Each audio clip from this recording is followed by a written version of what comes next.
Good morning and welcome to Fox 29 News. Now on this Tuesday morning, it is March the 12th. Here's a live look over the Ben Franklin Parkway. And I'm first going to toss you out to Joe Biden. He spoke at the firefighters legislation. This was from earlier today. He was the keynote speaker, so I'm going to toss you right out to that and we'll play that through. Over the years, and for all that we will continue to do together. Thank you.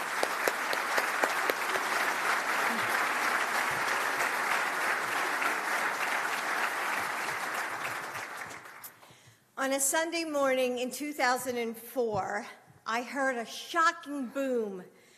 Joe had left early because he was going to be on Meet the Press, and I was home alone with our cat Daisy.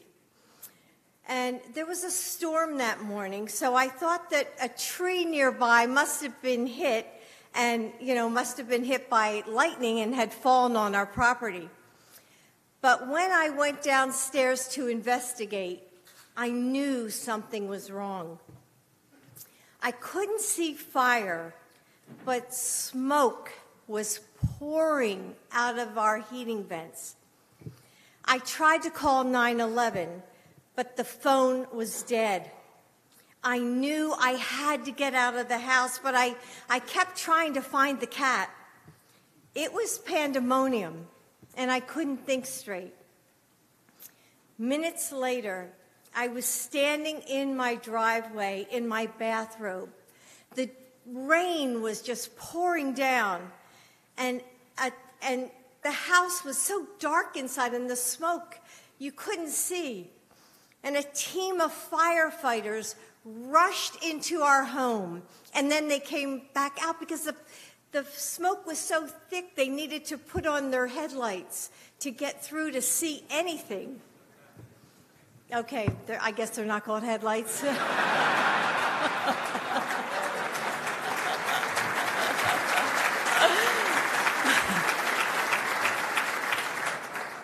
I'll find out what they're called later.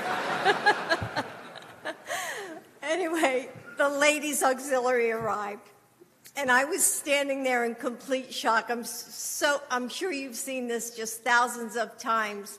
The victims of the family when they see, their house, just all the smoke coming out of the chimney and the windows. And one of the ladies from the ladies' auxiliary took off her yellow slicker and put it around my shoulders in the rain. And, such kindness is always remembered. And that's when I heard a voice shout, "Mrs. Biden!" I was filled with dread because I was wondering, oh my gosh, what else is wrong? But instead, I heard, "It's me, Harry. Do you remember me from Del Tech?" Well, of course I did. At that time, I was teaching writing at Delaware Technical and Community College. Harry was just one of those students that teachers just love. Not because he was the best student, though his grades were fine, but because they changed the tenor of the whole class. He was sweet and caring, and he could always make us laugh. Harry's dream was to be a firefighter, but he knew it would be tough to pass the test and meet the demanding requirements. Over the years, I've taught a number of students who went on to be firefighters, and one of the things that always struck me is the drive that I see in them. This is so much more than a job. It's a vocation, a calling. You all start your career as an elite group, people who have worked so hard to train your minds and bodies just so you can put that uniform on. And then the real challenges begin. The long hours away from your families, the calls in the middle of the night, the demanding practice drills that keep you sharp, the high safety standards you must understand and sophisticated equipment you maintain, the community engagement, speaking with schools, helping families protect their homes, supporting your neighborhoods, responding to emergencies of all kinds, and being ready to step in and save a life. And that includes the groups like the Ladies Auxiliary, which was so kind to me in my moment of need. And of course, you face down one of the most dangerous and destructive forces of nature that exists.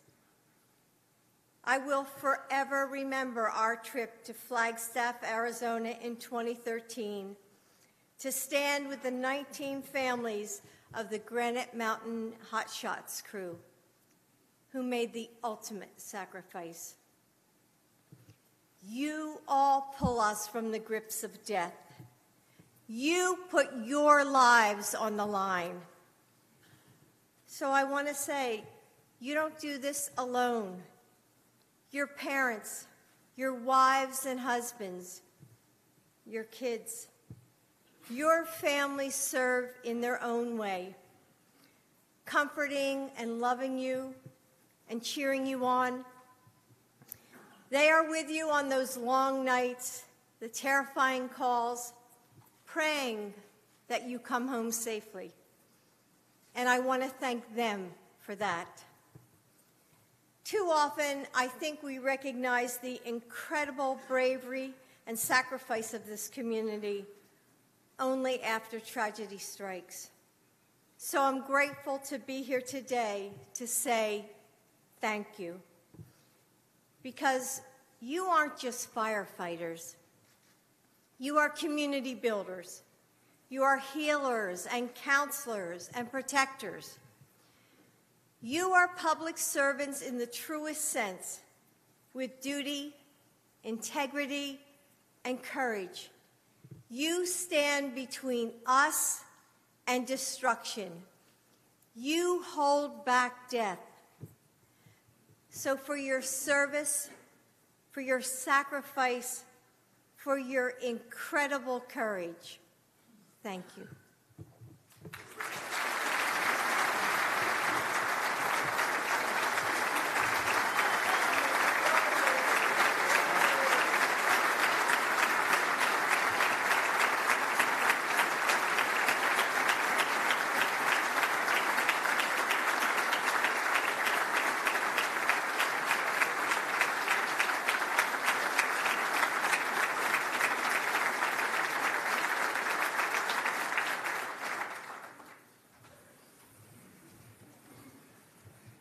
Jill, thank you.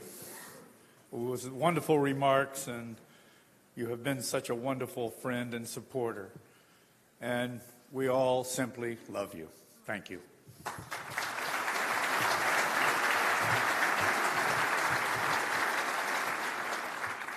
Now, before all of you travel over to the Hill and engage our political leaders on the issues that matter to our members and build relationships with lawmakers who hold so much of the destiny of our members' lives in their hands, it's only right that we welcome a true longtime friend, a supporter who's here with us this morning. Because for the 43 years that I've had the privilege to work for our union on its behalf, so has this loyal friend, this longtime ally of 43 years, supported our great union and all of you.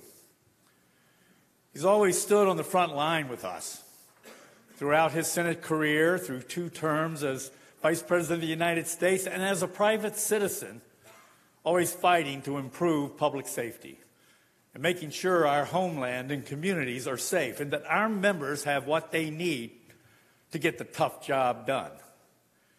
He was one of our strongest advocates and the go-to guy in the Obama administration on issues affecting our members, and played a lead role on nearly every piece of legislation introduced and passed that has impacted the fire service for over 4 decades. He made it his business to ensure we had enough firefighters to respond on the rigs and that our departments had the resources they needed by helping launch the SAFER and FIRE Act programs. He's always understood the personal devastation that losing a firefighter in the line of duty brings to a family. And that's why he championed the Public Safety Officers Benefit Act, providing financial support to the families of our fallen. And like you, he believes in public service. Like you, he's not in it for the money, but always standing with workers, working families, protecting the middle class, and has always stood with this IAFF to make sure firefighters are paid a fair day's wage for a fair day's work. He fought for your right to receive hard-earned overtime compensation with the extension of the Fair Labor Standards Act, and he fought to make sure firefighters have a stable retirement after a dangerous and demanding career.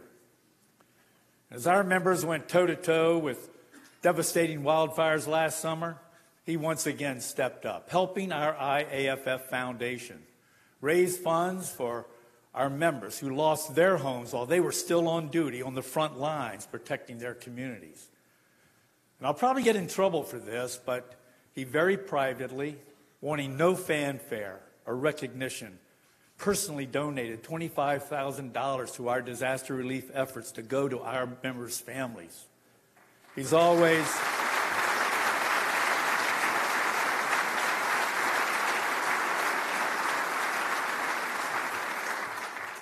always believed firefighters have earned the right to have a voice, and that voice to be heard in important matters of public safety.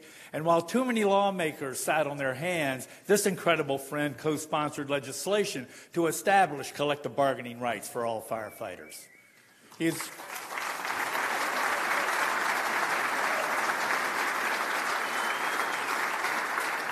He has always appreciated how all of you are the glue that keeps our communities, neighborhoods, and this great nation strong and safe. He gets us, and he gets what you do, not just on a policy level, but on a personal level. Simply put, he has always been there, not just for us, not just in the wake of major disasters, not just when it was politically convenient, and not for photo ops, but always there to support this country and the best it has to offer. He understands what it takes to protect our neighborhoods because he's from the neighborhood. He really is a working Joe. And we truly appreciate the respect he has shown, not just to our profession, but to every worker in this great nation of ours.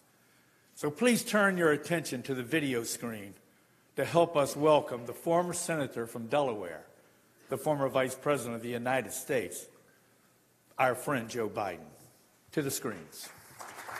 Middle-class American folks have never let the country down. You have been the centerpiece of everything I've done. I rise today to introduce the Francis Colliner Public Safety Officers Benefit Improvement Act. I make no apology for a lifetime spent fighting for your right to collectively bargain. Unions built the middle class in this country. The reason there is a middle class is because of unions. Build labor, we build America. Build labor, we build the middle class. In my neighborhood, there's two things that are valued above all else. One is loyalty, and the other is courage. It's not merely about changing the law and making it better. It's about changing our culture. As Martin Luther King reminded us, the actions of bad people are not our only problem.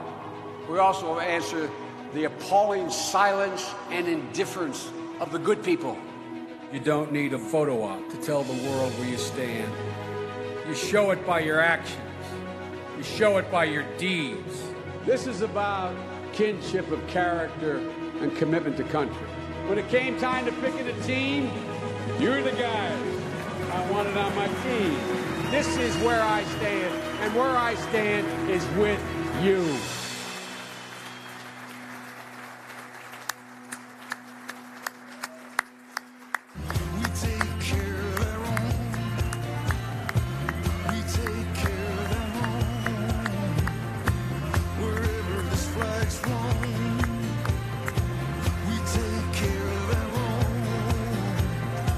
From Chicago to New Orleans, from the muscle to the bone.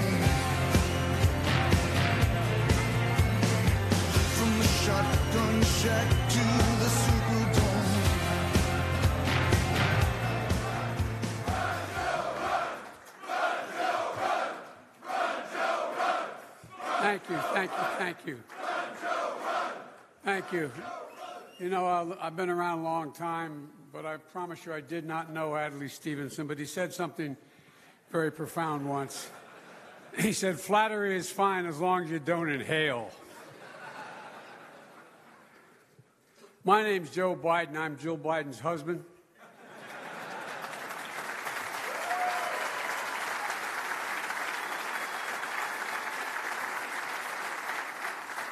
I look out here, it looks like my old neighborhood. We're ready to take anybody on.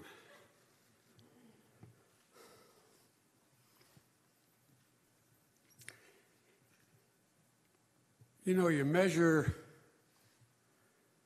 the honors you received, at least I do, based on the respect you have for the person affording the honor. And there is really, literally no group of men and women I'd rather stand with than all of you. I kid when I say when we moved to Delaware, we moved to Claymont, Delaware, a little steel town. And the centerpiece of the town, like almost every little town in my state, is not figuratively but literally the fire station. And the fire station was directly across the street from Holy Rosary Grade School that I went to. And every kid I knew, well, put it another way, in my neighborhood you grew up either to be a firefighter, a cop, a tradesman, or a priest, and I wasn't qualified for any of them. So I passed. But, you know, it sounds silly, but maybe it's the same way with you guys and women. Everything I admired came out of that fire hall. Everything good. Everything that that was needed in the neighborhood, everything that was needed in the community, there was always a firefighter there. Not necessarily on a truck, but just there. You knew who to call when you needed help, even as a kid. So Harold, thanks for inviting me today, and thank you for your friendship. It's been real, it's been deep, and it's been a long time. I didn't have to ask Harold 5 times.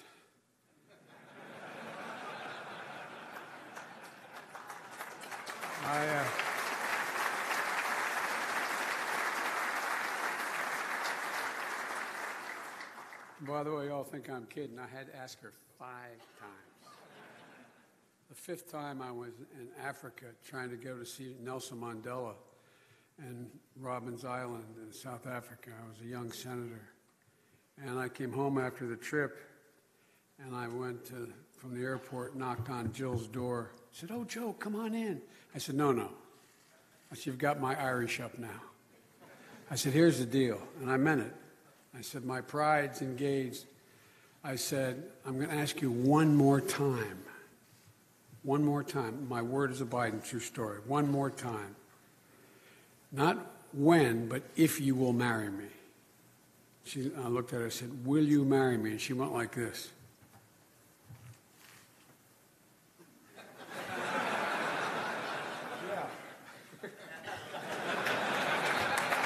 Real enthusiastic.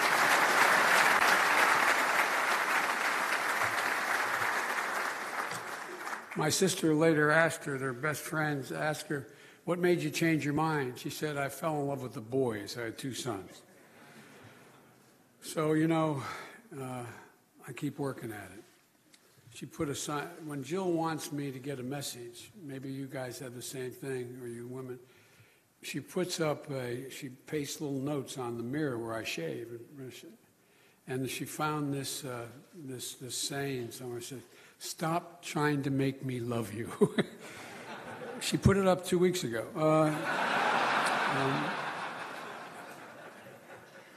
Well, Harold, a true friend doesn't support you.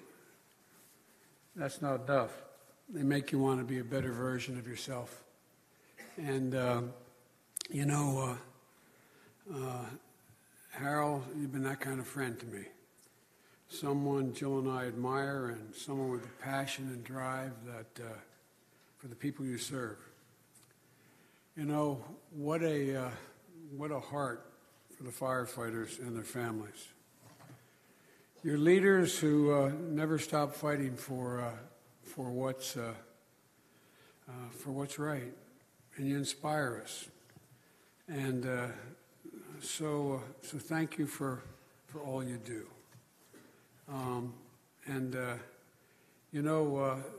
I'd like you all to, I appreciate the energy you showed when I got up here. Save it a little longer. I may need it in a few weeks.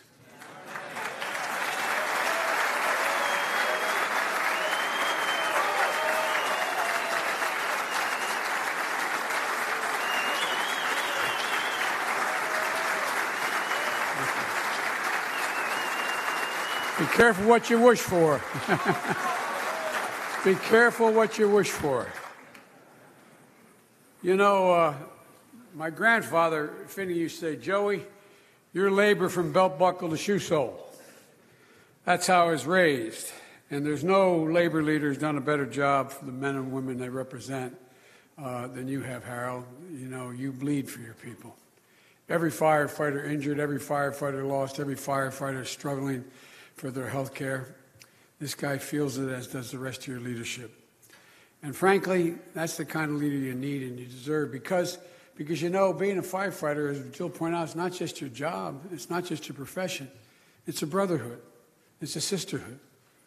You know, the expression in the military is the same you have, leave nobody behind. That's because you do what no one else would do. You run toward danger, you run into burning buildings and raging forest fires. You put your lives on the line every day for strangers, people you don't know, and maybe even some people you don't like if you knew them.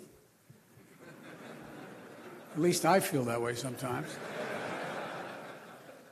And when your work is done, you always say the exact same thing. I've been to 50 fire scenes while the fire is going on in my hometown. And you always say the same thing. Just doing my job, Joe. Just doing my job. Well, you've been with me a long time. Quite frankly, the United States Senate as a 29-year-old kid in 1972 because of your support. And that's not hyperbole. It's just a simple fact.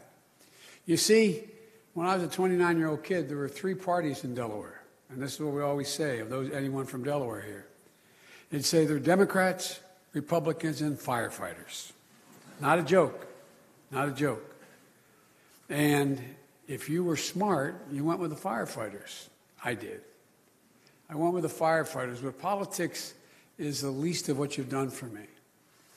My fire service saved the lives of my 2 sons. I'm going to repeat myself, but we feel so deeply indebted.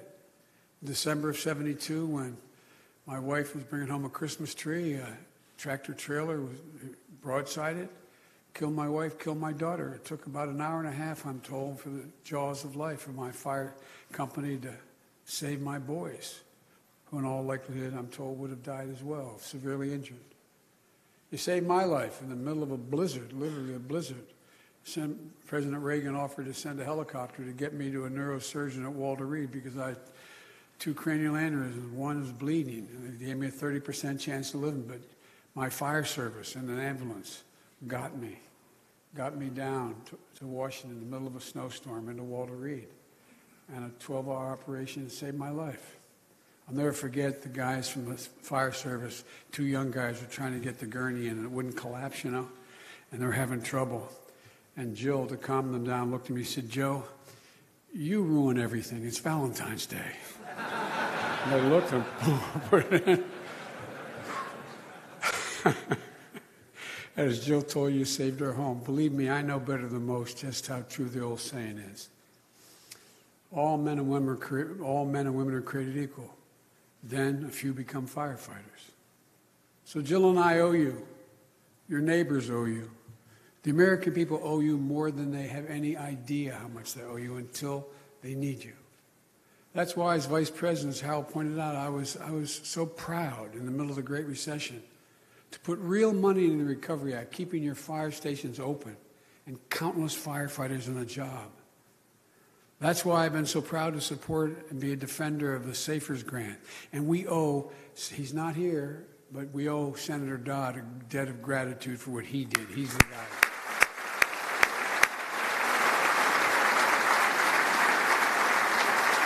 But I sure don't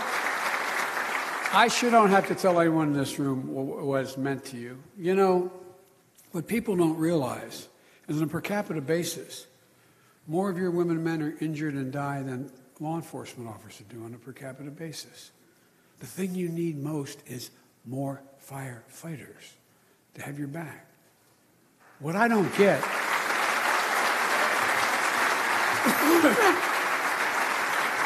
What I don't get is why we still have to keep fighting for this funding.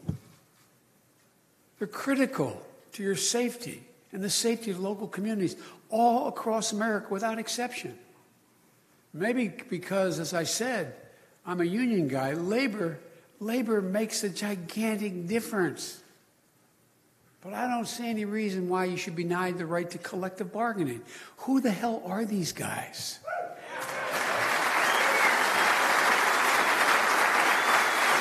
Really, think about it. Think about how basic it is. Why are we even having this argument? I just don't get it. You should have the same rights of everyone else. You've earned it. And I certainly know from personal experience you've earned it. It reminds me of the fight we had back in '86 over overtime pay for firefighters. Isn't it amazing how these guys who call themselves public service, the guys creating all the jobs for shareholders and all, and I don't want to get into that, but, you know, I don't think it was very complicated. You deserve to be paid overtime for the hours you work like everybody else, although they're trying to deny overtime for everybody else by reclassifying them as managers. So you work in a grocery store and you're stacking the ragu spaghetti and you control the guy or the woman who brings out the cart. You're a manager. No, not a joke. And so you don't get paid overtime. Denied about $10 billion a year. Hourly workers are denied. It took the Supreme Court decision to get it done for you guys. And we keep asking. They keep asking. We keep asking. More and more of you. To deal with fires made more intense and dangerous by climate change. How many of you are a little bit older who thought you'd have to learn how to deal with terrorist weapons and gases and weapons of mass destruction, for God's sake? You do it all, everything. And just look at California. 2018 was the most destructive wildfire season ever. And they deal with gun violence. Instead of giving you what you need, especially more firefighters, we make you fight for everything you get. I just don't get it. I really don't. This is one of the areas I don't get. Maybe it's because I've known so many of you from the ranks who've been willing to make the ultimate sacrifice that I'll never understand people who fight you on the basics, like safety, fair play, health care. My God. I was going to stay away from this, but I can't. Did you see the budget was just introduced? It cuts $845 billion, almost $1 trillion cut in Medicare. And almost $250 billion, $240 billion cut in Medicaid. Why? Because of a tax cut for the super wealthy that created a deficit of $1.9 trillion, and now they got to go make somebody pay for it. Something that gave millionaires and billionaires excessive tax breaks. And who are they asking to pay for it? Middle-class families like you, the neighborhood I grew up in. Trading Medicare and Medicaid for tax breaks? How that's going to help anybody in this room or most of the people you live with? How's that going to help this country? Harold, you and I have been to too many funerals and memorial services together. I was thinking about it as Jill and I were talking last night coming back in the plane. I had the great honor of being a speaker at the Granite Mountain Hot Shots in Arizona in 2013. 19 firefighters who lost their lives living by the motto, not hyperbole, living by the motto: duty, integrity, respect. You guys use those words, but I don't know that you fully appreciate just how much you embody that. Not a joke. Not a joke. You know, I'm thinking about how honored I was to be asked to speak at the 34th Fallen Firefighters Memorial Service in 15 in Maryland, where we remember 85 firefighters had given their lives in service to us all. And closer to home, not long ago, I was thinking about people: Jerry Ficus, Christopher Leach, Neitha Hope. They all lost their lives in the line of duty in an apartment complex about 2 miles from my house. I was there, went down on the scene. I was proud to participate in the service to celebrate their lives and recognize their sacrifices in 16. Meet their kids, their families. They're left with a legacy of honor, without a father, without a mother. It took some comfort knowing that the public safety benefit program that Harold talked about is going to be there for them. We put together scholarship funds for their kids, and like you always do, trying to make sure we don't leave anybody behind, including their kids. Their children will be now part of a fraternity and a sorority that will be with them the rest of their lives. Some comfort, but not enough. And still on your list of priorities, the 9/11 Victims Compensation Fund. Why are the hell we arguing about that still? Why is that even being argued? It must be permanently funded, period. Permanently funded, period. Permanently funded. Why is it even a debate? Folks, this is America. I really mean it. We have basic moral obligations as Americans. There's no doubt of the damage caused to these firefighters. You know, I visited the site a few days after the attack, and I stood there and turned the corner. I looked as I felt as though I was looking through the gates of hell. But an image I came away with, the image I had in my mind's eye, was the same image that all Americans had. Of that grizzled firefighter, literally rising out of the dust, grit and determination written on his face. That single image, when America needed images, lifted us off our knees, filled us with hope, inspired us and reminded us of who we are. It sent a signal to the world: you can knock us down, but you can never beat us. Never, never, never beat us.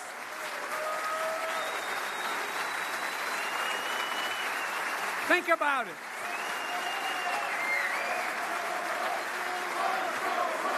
You know, shortly after that, I visited in Afghanistan, a temporary prison camp, when American troops went in to take on the Taliban. You know what was hanging over this large hangar that had been converted into a temporary restraining place? It wasn't the picture of a general or a military. It was that fireman. That fireman. Our military.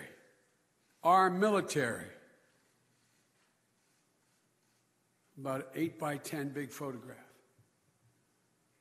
The resilience on his face said it all. There is no quit in America. There never has been, and there never will be, because of you.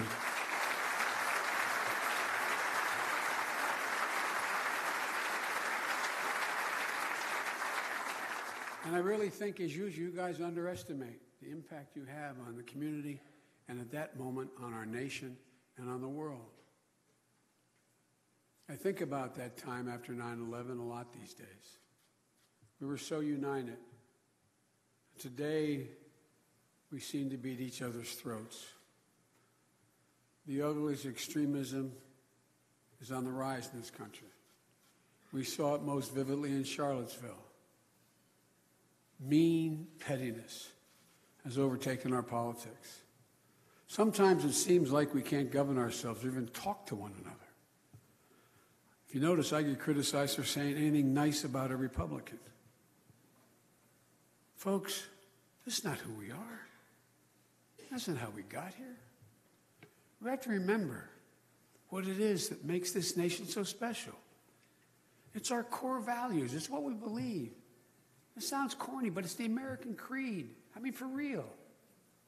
We hold these truths self-evident, that all men are created equal, endowed by their Creator with certain inalienable rights. We've never met the standard, but we've never walked away from it. We've never backed off. It sounds corny, but that's who Americans are. And I believe, I really mean it. That's who we are.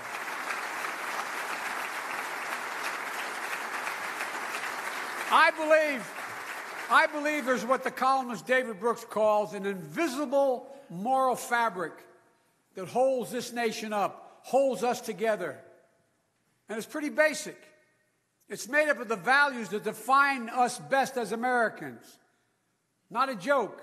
Honesty, decency, treating people with dignity and respect, giving everyone a fair shot, leaving nobody behind, demonizing no one, not the poor, not the desperate, not the immigrant, not the other, protecting our right to speak and practice any faith that we hold without fear of reprisal, leading by the power of our example, not just the example of our power, and standing as a beacon to the world. That's why the rest of the world repairs to us. It's the example of our power, not alone. It's the power of our example. And maybe what no group understands better than you guys, understanding we're part of something bigger than ourselves. There's something bigger than us we're part of. You live it. That's who we are. We know that. And you know that. We got to remind the country of it. You're part of the very fabric of your community. You're the folks who take off your gear after a long shift, jump into your car and head to the Little League field to line it because you promised that you would do it.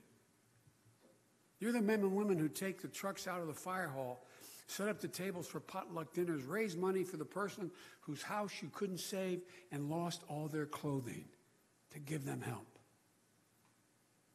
You're the people who show up at your church for the bake sale because part of the roof collapsed in a snowstorm.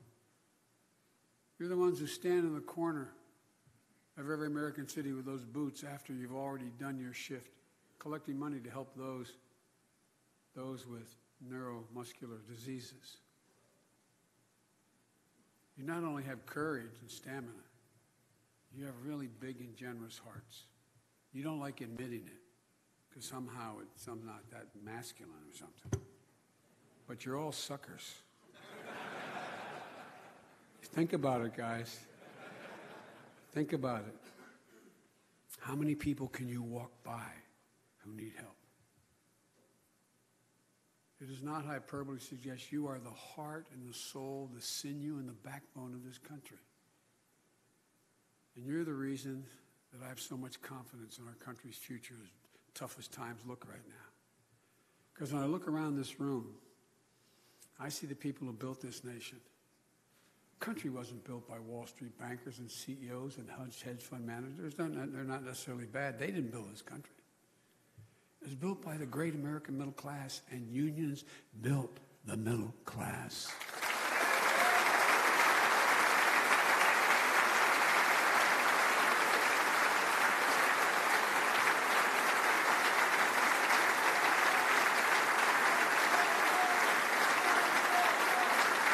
It was built by people like you who you knew, as my dad knew, the job is about a lot more than a paycheck. It's about dignity. It's about respect. It's about your place in the community. It's being able to look your kid in the eye and say, honey, it's going to be okay. And mean it. That's the American story. The story of ordinary people from neighborhoods that you and I grew up in, doing extraordinary things. That's how we built the greatest nation in the history of the world. The reason for it is because we become the most powerful nation because we have the most powerful idea in the history of the world. And that idea beats in the heart of the people of this country. You know, we can't be defined. We're not able to be defined by race, by religion, by tribe. We're defined by those enduring principles that are in the Constitution, even though we don't necessarily all know them. That's what defines us. That in America, everybody gets a shot. That's what the next president of the United States needs to understand, and that's what I don't think this current president understands at all.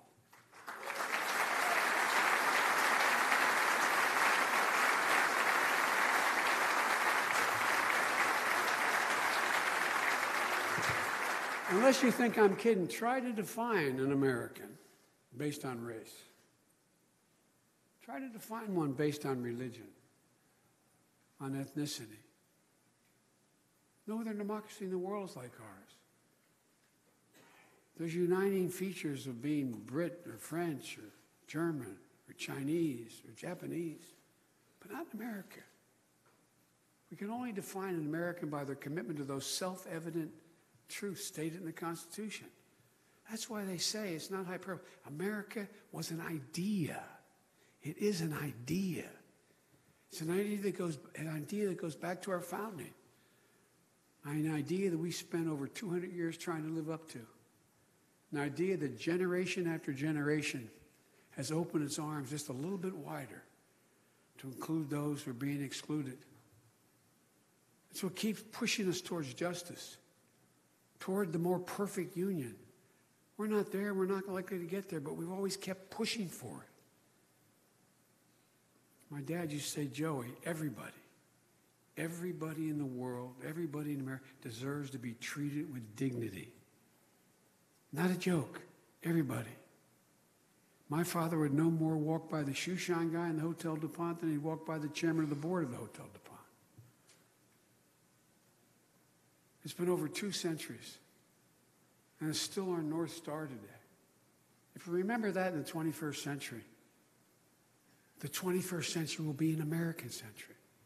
Folks, look, when I got elected as a 29-year-old kid and I won by 3,100 votes, so I'm not joking about the fire service.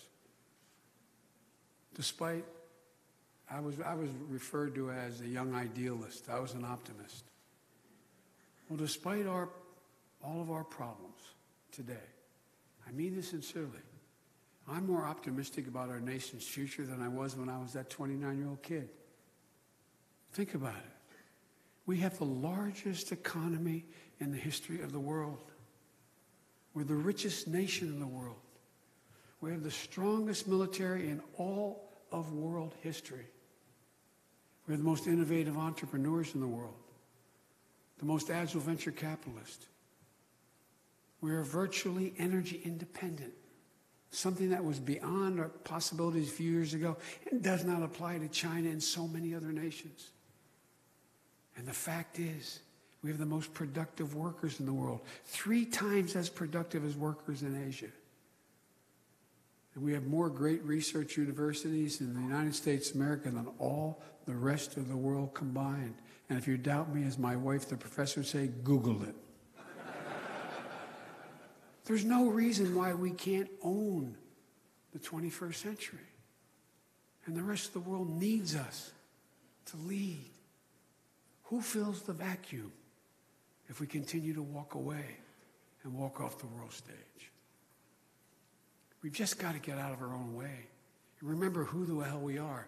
This is the United States of America. There's nothing we are unable to do. Nothing we've ever tried have we failed at. This is America, so it's time to get up. Remember who the hell we are. May God bless you all, and may God protect our troops and our firefighters. Thank you.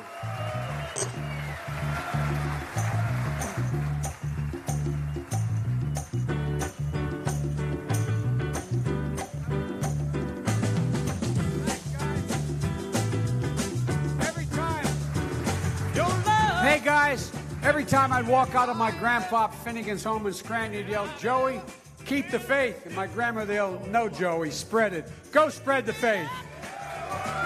My desire, and I'll be at your side forevermore. You know your love keep on lifting higher, higher and higher. I said your love. Once again, that was former Vice President Joe Biden at the International Association of Firefighters Legislative Conference. It was at the Hyatt Regency on Capitol Hill just this morning.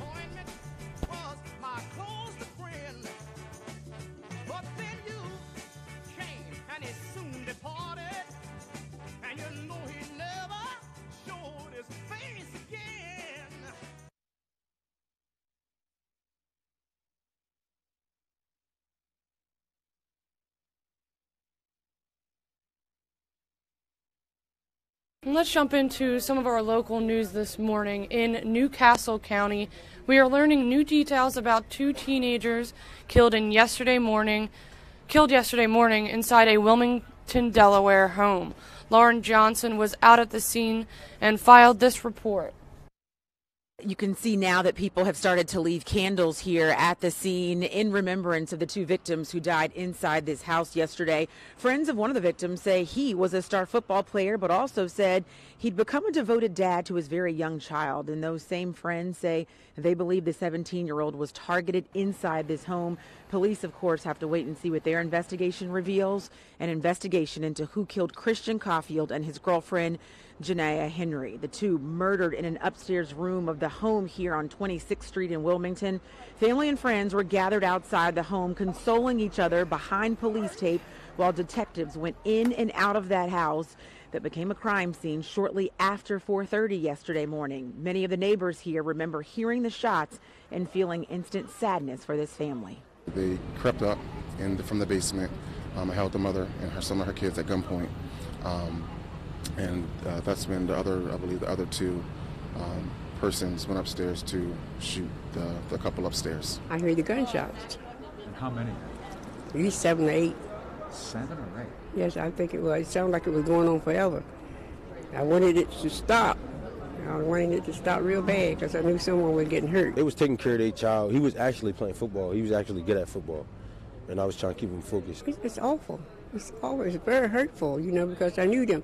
And I knew their family before them, even before Christy was born, I knew her father. So I didn't grow up. So that family is dear to my heart. The mother family was screaming out, call 911, call for help. And pretty much I heard the shots from my back bedroom. So I ran to make sure, like I said, I heard her voice, so I made sure she was okay, came outside. Tried to calm her down. The mother told a neighbor and friend 3 men stormed into her home. One of them held her and several of her children at gunpoint downstairs while the other 2 headed upstairs, and that's when they shot and killed the couple. You can see these candles here left in the form of a C and J for the victims' first names. So these candles, of course, in remembrance of the 2 teenagers who lost their lives here. Any information that anyone has, they're asked to call the Wilmington Police Department. And if you want to remain anonymous, you can always call the Delaware Crime Stoppers. And thank you, Lauren Johnson, for giving that heartbreaking story.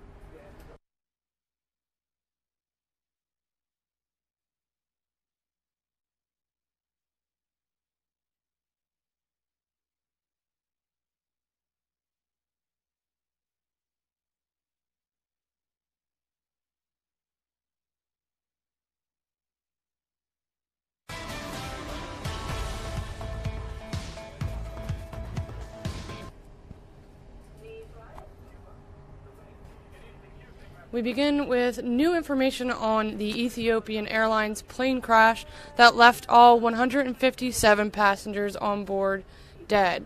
As more countries ban the Boeing 737 MAX 8 plane from their airspace, this morning we learned that one of the victims killed in the crash is from our area, pictured here. This is Matt Versier. He grew up in Sea Isle City, New Jersey. After high school, he left South Jersey for Florida to study ocean engineering at the Florida Institute of Technology. He later moved back to New Jersey when he transferred to Stockton University. In 2005, Matt moved to California, where he was living at the time of the crash. Matt worked at IQ Air, a Swiss-based company that develops air quality products. His company tweeted out a message saying they are saddened by the loss of their friend and colleague. Matt was a great writer and an avid surfer with a passion for helping others, and their hearts are with Matt's family and all who lost their lives in this tragedy.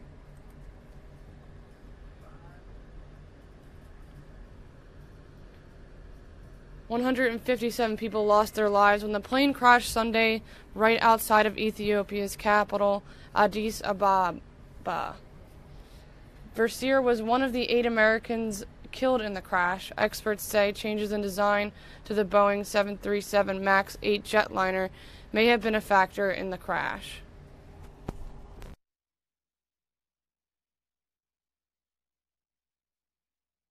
It's never one thing. It's always a multiple combination of factors that lead to a catastrophic accident like this.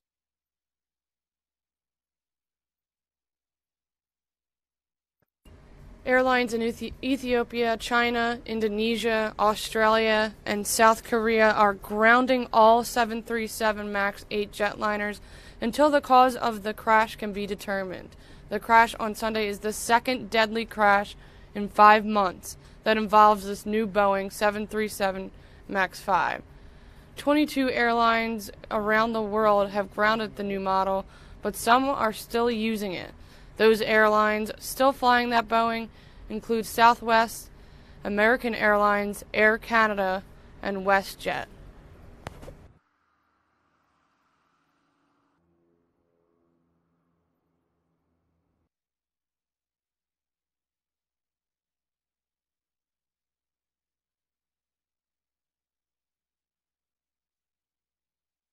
Well, an aviation expert joined us this morning on Good Day Philadelphia to tell us more about the crash and the plane involved. Here's a look at that clip.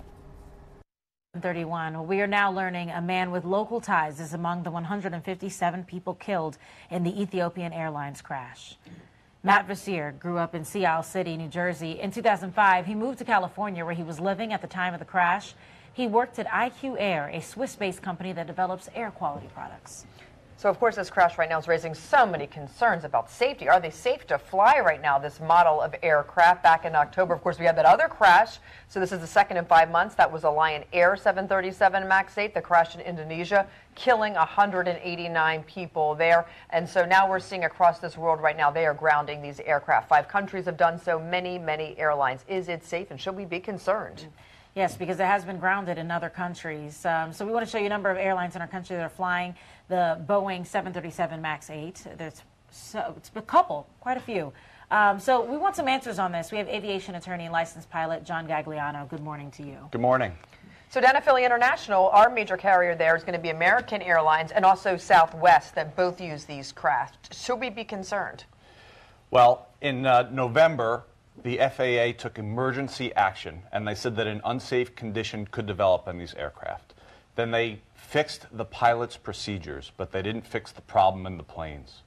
So you've got dozens of aircraft in Southwest's fleet, in American's fleet, that are flying with the problem in the plane right now, and the safety mechanism that the FAA is relying on is the pilots, the very well-trained American pilots, and I mean United States pilots, to prevent tragedy. But do you think it's still concerning? I mean, pilots are human, so you can't expect them to be able to correct the issues every time when they're in the air. Why do you think they haven't grounded the U.S. flights? I think it comes down to money. It's economic impact. Dozens of aircraft flying hundreds of routes every day. That's a lot of money for the airlines. It's a lot of money for Boeing. Can you get through what exactly is the problem for many of us who may not understand right there? What is in the system in the plane that's causing it to create these issues? So the 737 MAX 8 is actually a whole new redesigned plane. It's a 737 in name only. And when they redesigned the plane, they changed the aerodynamic qualities of it. They put a computer in it to help the pilots fly it so that it flies just like the old 737s. The computer, when there's an error, can push the nose down. And we've seen in both of these cases that we're hearing, according to the voice recordings, that the pilots are trying to pull it up, and then the answer to that would be for the pilots to manually turn it off in the middle of that crisis. Exactly right. That's what the FAA has said the pilots should do if this malfunction happens in the 737 MAX 8. So it really does come then, like you mentioned earlier, to the pilots, and that now that they know that this is possibly the issue, because I know they're still investigating and looking into it, making sure that they're ready to handle that should that situation arises? That's right, and the pilots' unions back after the Indonesia crash happened were furious that Boeing withheld information about how the plane works from the pilots in the operating handbook. How many planes like this do we have here flying down, say, let's go with American Airlines and also Southwest, because there are major carriers? It's impossible to know how many are at Philly right now. They're in and out all the time. As you know, that's what airplanes do. There are several dozen. There are about 3 dozen in Southwest fleet and about 2 dozen in American Airlines fleet. So I want to ask you just point blank, because I admit, I'm going on a plane in just a couple of days, and I looked, and I'm like, okay, let me make sure what my plane I'm going to have when I get on this flight.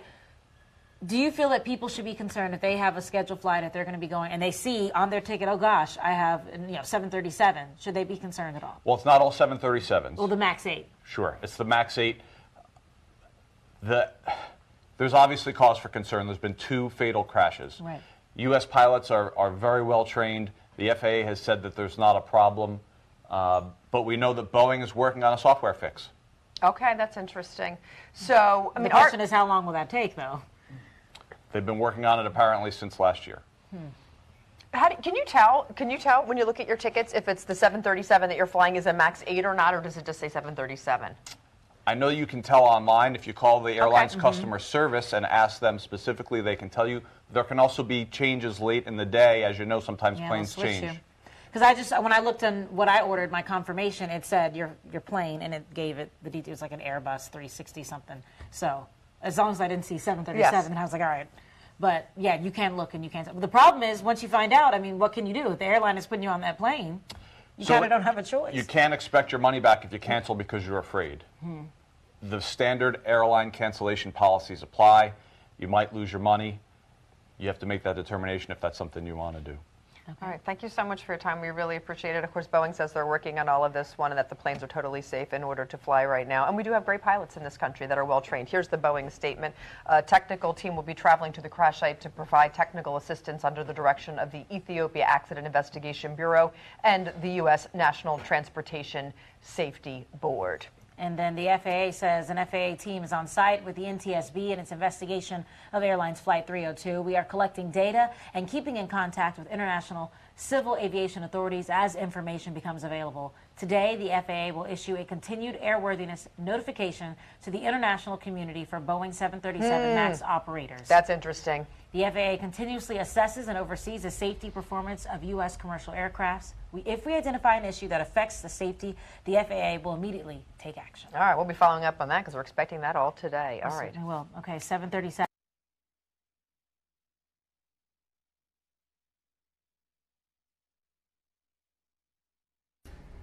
Well, the country's leading Democrat says President Trump should not be impeached, at least not yet. House Speaker Nancy Pelosi is making some big waves with her latest proclamation. And as Doug Luzader reports from Washington this morning, it puts her at odds with many in her own party. The country's leading Democrat says President Trump should not be impeached, at least not yet. So Nancy Pelosi certainly knew she was making headlines yesterday when she made this comment there. Some were accusing her of blinking, certainly within her own party. Let's get down to Washington, D.C. right now, and Doug Luzader with what people are saying about all this. Good morning, Doug. Good morning. Well, Nancy Pelosi is really trying to thread a needle here within her own caucus. This seems to be a strategic move with 2020 in mind. I rise today, Mr. Speaker, to call for the impeachment of the President of the United States of America. We have heard this before, efforts from the fringes of the Democratic Party to impeach President Trump. But before any of this goes too far, Speaker of the House Nancy Pelosi is tapping the brakes, saying, I don't think we should go down that path because it divides the country, and he's just not worth it. Pelosi's caution comes as investigations into the administration are just starting to hit their stride in the democratically controlled House. I believe that I have seen enough that makes me feel like we need to continue down this path. But it's President Clinton that may be giving Pelosi pause. When he was impeached by Republicans back in 1998, the effort backfired, and Clinton's approval rating actually went up, which could complicate efforts by Democrats to defeat Trump. The voters have a chance in 2020 to render a verdict on Donald Trump, and that doesn't mean that you don't investigate the president, but I think what she's saying is politically it's a fool's errand. A fool's errand, she would argue, because if you impeach the president in the House, it just kicks over to the Senate, where Senate Republicans would be very unlikely to actually remove the president from office. So it would just kind of dead end there, at least based on what we know at the moment. Back to you guys.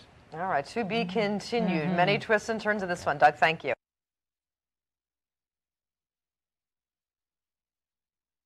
Rumor is Apple is getting into the streaming game. Look out, Netflix and Hulu. Tracy Carrasco on Fox 29 Good Day spoke more about what we need to know about this big announcement. A couple of days we've been talking about all these streaming services. Disney getting their streaming service together, ready to be released, I think, by the end of this year.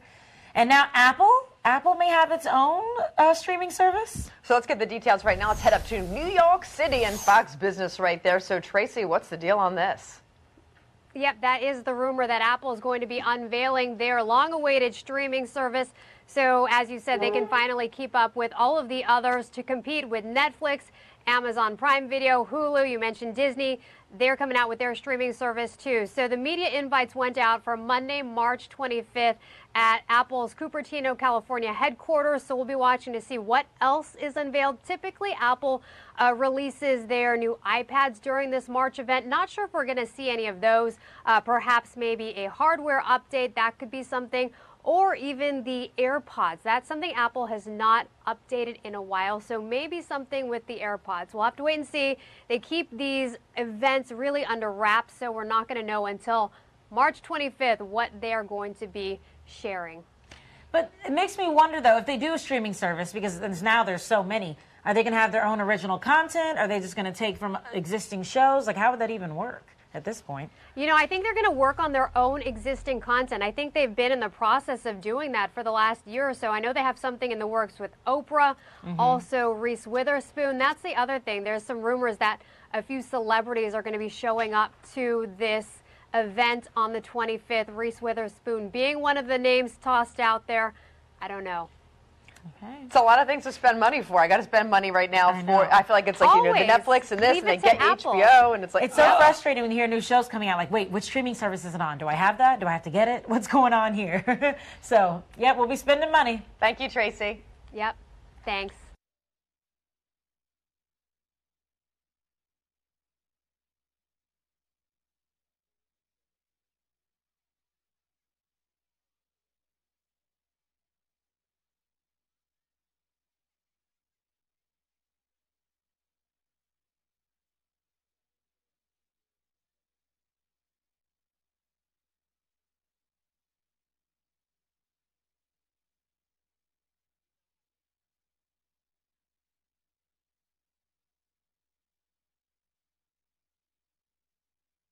The Philadelphia area is slated for a sunny Tuesday with chillier temperatures than we experienced Monday.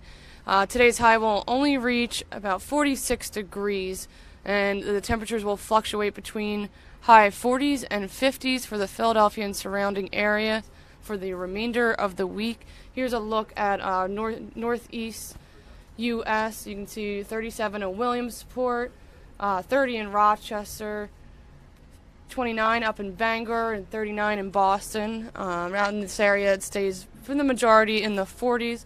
Take a look across the U.S. In case some of you are a little bit further out there. 50 degrees in San Francisco. But pretty mild all around, with it pretty warm down in Houston at 67.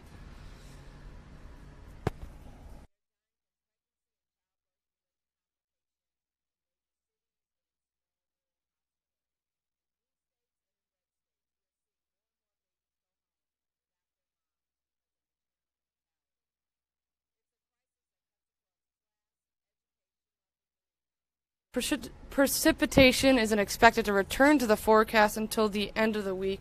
You can see that on Friday with on and off showers, a high of 66 and a low of 49. Sunday looks nice. It's going to be St. Patrick's Day with sunny skies, as well as Monday. So temperatures are going up, and I cannot complain about that. Let's take a look at our Weather Authority app. You guys can download that. Here's a preview. It's brand new.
In Montgomery County, a woman is in custody for allegedly killing 2 women, including her former landlord, inside a West Norriton home. Investigators discovered the bodies of 78-year-old Lila Frost and her 68-year-old friend Lorraine Gigello on Sunday, after tenants in their building requested a wellness check. Frost owned and rented out rooms in the 3-story home. Officials say 43-year-old Nasima Sami killed both women in front of her 6-year-old son. The child then watched his mother clean up the crime scene. Neighbors tell us Frost was a valued memory of the community. The defendant had lived in one of the upstairs apartments 20 years ago. The defendant returned on Thursday, May 7th, seeking out Mrs. Frost, who had offered to help her if she ever needed anything. Investigators say the suspect and her son were in the apartment with the bodies for 3 days before they were discovered. Sami is currently being held without bail.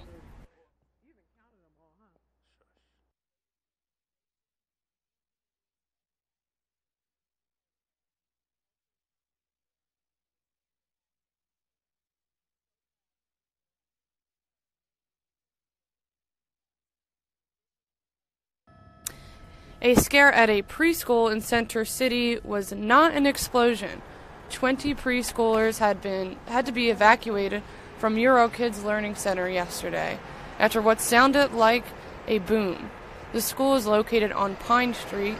It turns out that the beams underneath the floor had shifted. Thankfully, no one was hurt.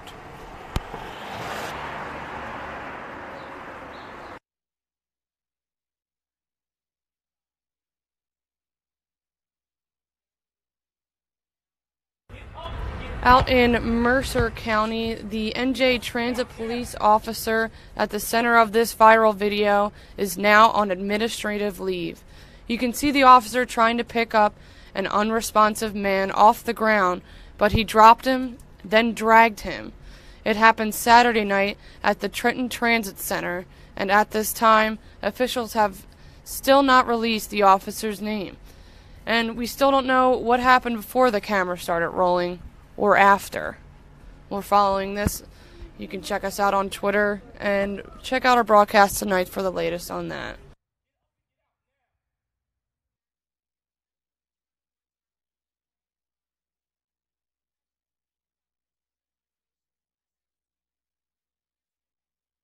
A special election today to fill the seat vacated by State Rep Vanessa Lowery Brown, who represented West Philadelphia for a decade. Lowery Brown re-signed after being sentenced to 23 months probation in November. Resigned. She was convicted of taking $4,000 in bribes. The Democrat is appealing the conviction. The winner of the special election will serve out the remainder of her term, which concludes at the end of 2020. Polls are now open and close at 8 p.m.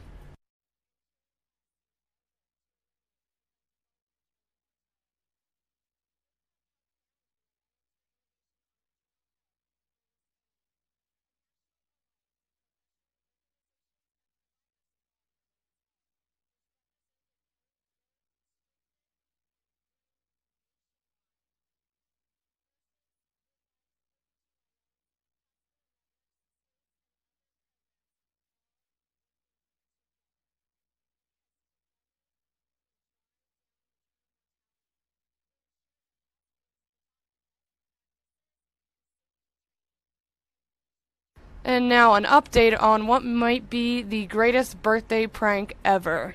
Thank you so much, Sue. Well, the sons of Chris Ferry, they love a good prank. For years, they would go to restaurants and tell the servers it was their dad's birthday when it wasn't, just to get them to sing. But hey, at least you get the free dessert. I know, right? That's always fun. So this year they upped their game on this one. They decided, we're going to make it big as a billboard right there. They posted this down in the shore in Atlantic City on the Black Horse Pike with the dad's real phone number. Say, call my dad, wish him happy birthday. And that phone hasn't stopped ringing. Hello. Hello, and happy birthday. Thank you very much. That is so stinking cute. Thank you very, very much. Have a great night. You as well. This is from South Carolina, by the way. Thank you. Take care. Bye-bye. Hello. Just calling to say happy birthday. Thank you very much. Oh, I love this. So the birthday is actually still a few days away. And his sons, Chris and Michael, they live in Florida, and they just wanted to make sure that his birthday was a special one. And they told us through FaceTime that they did fear that they may have taken it too far this time. We're concerned a little bit that he would get upset, but we figured, go big or go home. And we love him very, very much, and we hope that we made his birthday special. So why don't we talk to Chris? So, Chris, you are standing in front of your billboard right now. Good morning to you. Good morning. Good morning. Thank you for having me. So how many phone calls do you think that you've gotten so far? Since Thursday, combined texts and phone calls, about 15,000. What? Oh, my goodness. Are you thinking of changing your number? No, I'm going to keep the number because I'm a business guy. I have a property and casualty insurance agency, and so many people have my number. I can't afford to change it. So are you just constantly picking up the phone, or can you kind of tell if it's, out of state, then maybe I should wait? I don't know. Well, I do it when I can, and I figure if someone takes the time to call me, I'll talk to them. Yeah. I was in a text conversation with a guy in Israel this morning real early, and I've heard from a bunch of radio stations around the country today just calling me, taking a shot that they can get me. We talked to Nova Scotia, Springfield, Illinois, Minnesota. It's crazy. What's the most unusual thing, aside from happy birthday, that people have been saying to you or encounter that you've had? Well, I wouldn't say unusual, but what I'm hearing a lot, and I see it a lot by text, is they're telling me that their father passed, and they're saying happy birthday to me in his honor. And that's kind of cool. So I got to answer that text, Yeah, that's really special. It's really connecting with people, it seems like. Is this your first time actually being out and looking at the billboard for yourself, or how many times have you been to visit it? No, it's the second time. Thursday I got a text about 8 in the morning saying happy birthday. And I said, how do you know my birthday's coming up? Who are you? You don't know me. Well, how do you know? Well, I saw it on a billboard, and I immediately knew it was my son that did it. So I drove over and did a selfie with the billboard, and so anyway, it's been crazy. So they did it and didn't even tell you. But I guess at this point, over the years, you've come to expect them to do something for your birthday like this. Yeah, well, I didn't expect this, but yeah, they pull shenanigans on a regular basis. So your birthday's coming up this weekend. Is it a big birthday, or what are your plans for that? I'm going to go somewhere where it's warm, but I'm not telling anybody other than my wife. She's coming with me. And that way the boys, they can't do something while wherever you are. Is that the plan? Yeah, well, I don't want to let them know where I'm at. I may even pop in on them. You never know. Down in Florida. That's right. Get them back somehow. Now, do you know how long this billboard will be up? Because, I mean, you're going to just keep getting phone calls. April the 6th. And it's not the billboard as much now as that, you know, your channel was kind enough to come out in some of the other markets, and it's getting played over the country. So as it gets played, I'm getting phone calls and social media. My one son has 150,000 social media contacts. So I've heard from other countries, you know, other continents. It's taken on a life of its own. It really has. So what's after this? Do you think that they're tapped out? I mean, how do you top this? Or you know next year they're going to come with something else? I don't know. I don't know how they could top it. I don't know how I could retaliate and top it. But the word disinheritance is being considered. I was going to say, when they do this every year, do you get them back on their birthdays, or is it kind of one-sided? No, it's one-sided. I can't. They're young, they're smart, they're innovative. I'm an old dinosaur. I'm still using a legal pad to make notes, you know. Well, you're the coolest guy in town now. Everybody's calling you. Thank you. What does your wife? I don't think so, but I'll take that. What does your wife think of all this? She loves it. She's getting a kick out of it. She gets it. She gets it. That's good. Well, you have a fun family. You do. We were looking at some of the old pictures, and we would like to say from both of us and the entire Fox 29 family, Happy birthday! Thank you very much. Thank you very much. And good luck to you, because, I mean, through April, that's you got a little while. I'll be fine. I'm a big boy. I can handle it. Okay. I wonder how many voicemails fill up your voicemail. Like, is there a limit? I guess. Well, from 8 o'clock last night to now, there's 837. Yeah, that would do the trick. I think that would definitely do the trick. Well, I'm sorry. That was text. Voicemails, they get to about 50 and then it shuts off. Oh, okay. All right. Well, good to know. You're going to be the expert when it comes to phone calls and texts soon. Well, celebrate someplace warm with your wife and go bug those kids as well, and have a wonderful birthday. Thank you. That's the plan. Thank you very much. Wonderful. Have a good one. That is hilarious. I love it.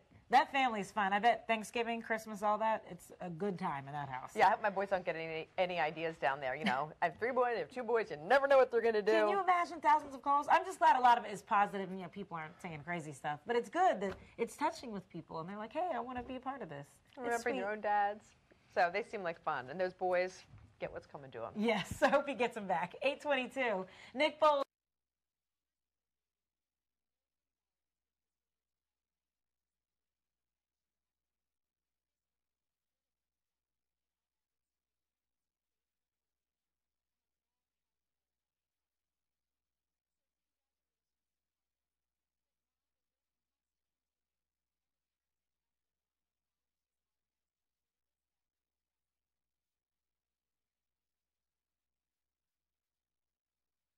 Coming up, this is a live shout out of Boston, Massachusetts, where U.S. Attorney's Office will hold a press conference at the federal courthouse. This will start at 11:30. They're going to be announcing charges against dozens of individuals involved in a nationwide college admissions cheating and recruitment scheme.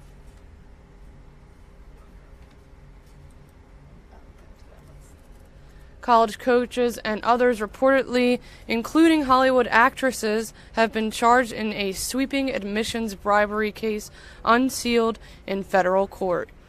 The racketeering conspiracy charges unveiled Tuesday were brought against the coaches at schools including Wake Forest University, Georgetown, and the University of Southern California. Court documents state that actresses Felicity Huffman and Lori Loughlin have also been charged in the sweeping case. Huffman, who is married to actor William H. Macy, is known for her role in Desperate Housewives. Loughlin rose to fame with her role as Rebecca Donaldson on Full House. Authorities say the coaches accepted bribes in exchange for admitting students as athletes regardless of their ability. Prosecutors say parents paid an admissions consultant $25 million from 2011 through February 2019 to bribe coaches and administrators to label their children as recruited athletes to boost their chances of getting into schools. Prosecutors allege that fake athletic profiles were also made to make students look like strong high school athletes when they actually weren't.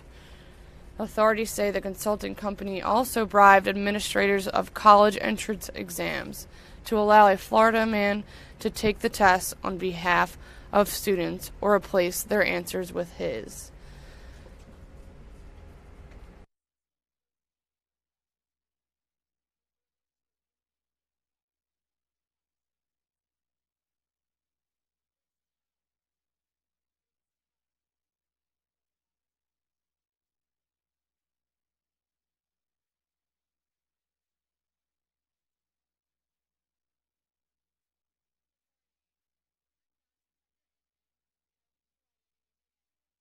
If you want to link with more information on this, you can go to fox29.com. We have the article posted there, as well as our Twitter page where we post all breaking news as it's happening.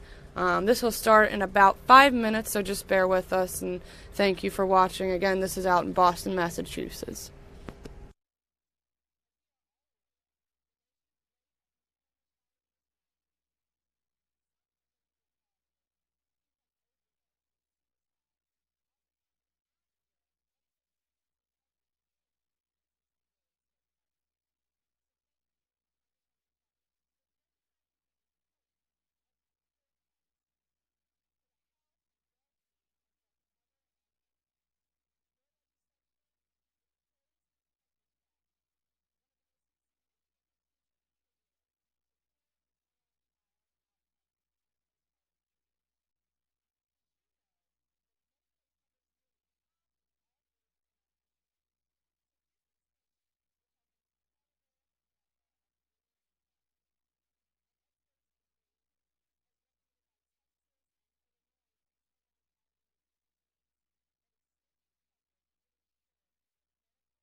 And once again, just coming up in a few minutes here, it's U.S. Attorney Andrew Lelling. He's going to be expected to speak, as well as Joseph R. Bonavolanta, Special Agent in charge of the Federal Bureau of Investigation, Boston Field Office. And then Christina O'Connell, she's a Special Agent in charge as well for the Internal Revenue Service's Criminal Investigations in Boston. So just in a few moments here, we'll see that, and we'll hear from these individuals.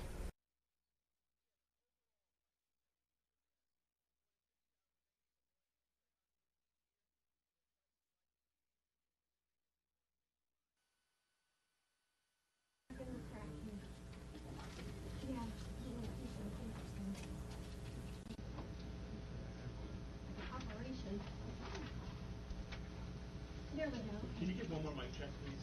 Sorry. Mic check, 1, 2, 3, 4. Mic check, 1, 2, 3, 4. Good.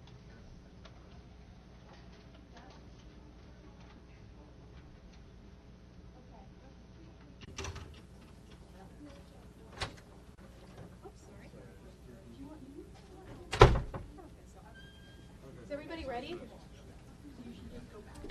Okay, as a courtesy to the folks on the call that may not have been on earlier, the first speaker will be U.S. Attorney Andrew Lelling. He's the United States Attorney for the District of Massachusetts. He'll be followed by Joseph Bonavolanta. He's the Special Agent in charge of the Boston FBI. His name is spelled Bonavolonta.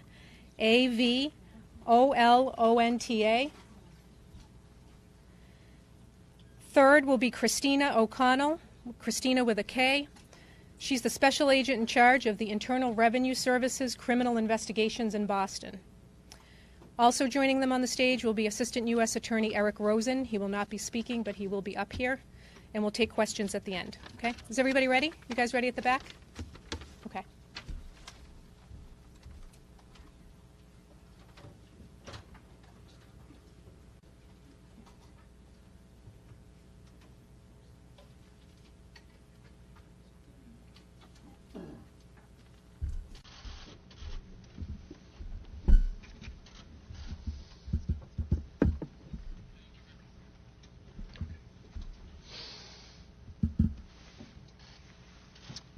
Good morning. We're here today to announce charges in the largest college admissions scam ever prosecuted by the Department of Justice. We've charged 50 people nationwide with participating in a conspiracy that involved, first, cheating on college entrance exams, meaning the SAT and the ACT, and second, securing admission to elite colleges by bribing coaches at those schools to accept certain students under false pretenses. In return for bribes, these coaches agreed to pretend that certain applicants were recruited competitive athletes, when in fact the applicants were not. As the coaches knew, the students' athletic credentials had been fabricated. Overall, today we have charged 3 people who organized these scams, 2 SAT or ACT exam administrators, 1 exam proctor, 1 college administrator, 9 coaches at elite schools, and 33 parents who paid enormous sums to guarantee their children's admission to certain schools through the use of bribes and fake academic and athletic credentials. A central defendant in the scheme, William Singer, will plead guilty today to charges of racketeering conspiracy, money laundering conspiracy, conspiracy to defraud the United States, and obstruction of justice. Singer allegedly ran a college counseling service and something called the Key Worldwide Foundation. Between roughly 2011 and 2018, wealthy parents paid Singer about $25 million in total to guarantee their children's admission to elite schools, including Yale, Georgetown, Stanford, the University of Southern California, the University of Texas, UCLA, and Wake Forest. Beyond enriching himself, Singer used that money to bribe college officials, Division I coaches, college exam administrators, all to secure admission for the children of his clients, not on their merits, but through fraud. Singer's foundation, purported to be a charitable organization, but was actually a front Singer used to launder the money that parents paid him, of which he would then take a portion and dole it out as bribes to coaches and others.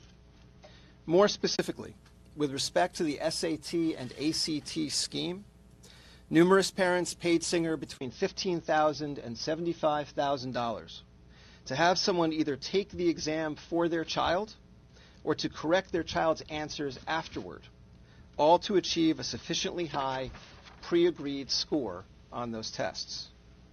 Singer accomplished this by paying defendant Mark Riddell, also charged today, to take or correct the exams, and by bribing two exam administrators, defendants Nikki Williams and Igor Dvorsky, to allow this to happen on their watch. Williams, student, and Dvorsky about $10,000 per student. To facilitate the scam, Singer counseled parents to take their children to a therapist and get a letter saying that because of purported learning disabilities or other issues, the child needed additional time to complete the ACT or the SAT. Once the companies that administer those exams had agreed to the extra time, Singer arranged for the child to take the exam individually with one of the proctors he had bribed, or one of the administrators he had bribed, either at a location in Houston or a location in California. Beyond the SAT and ACT scam, parents also paid Singer money that he then used to bribe coaches and administrators to designate their children as recruited athletes for various schools. In return for bribes, coaches would use slots that their schools had allocated to them